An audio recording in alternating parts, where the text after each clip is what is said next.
My name is Iwona Blazwick.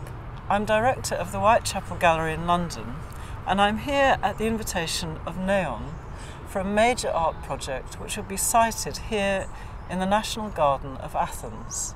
This National Garden is a remarkable place and very unique.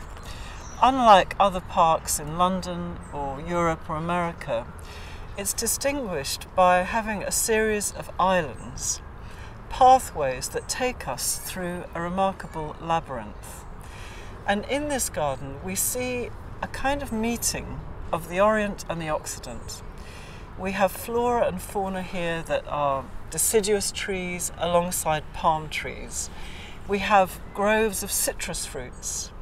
We have water running through the garden. We have fountains and also different kinds of spaces for different activities. There are places where people can stroll, play, run, talk. So it's a very interesting, complex, rich place, also full of history. The old narratives of the former use of this garden are still embedded here. I think contemporary art has really evolved along the idea of site specificity. Over the last 20 or 30 years, we've seen artists around the world taking themselves outside of the studio and reacting to a particular place. Thinking about the history of art in gardens, we're reminded, of course, that typically it would take the form of either statuary or temples. And we're going to see how that plays out with 21st century artists. Are they still interested in using this kind of vocabulary? How does that segue with the site-specific land art that we've seen developing over the last 20 or 30 years? This particular situation, its rich, complex history, its multi-layered situations of light, shade, colour, form, offer a remarkable opportunity for artists to respond.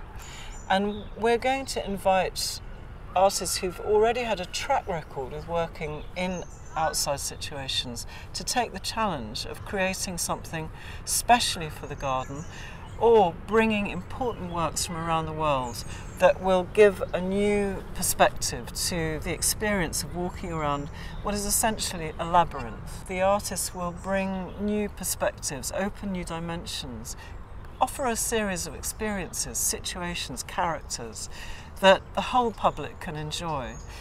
It's making the familiar unfamiliar. They animate spaces, they trigger memories, they perhaps also make us speculate about potential futures. I'm hoping that the whole of the summer will be animated by a kind of poetry of ideas, a sequence of enchantments, encounters, and possible futures. This is an ambitious project, but I think that it has this potential of bringing these spheres back together again within the platform and the playground of the garden.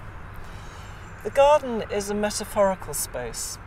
It's about paradise, about Eden, and the loss of that paradise.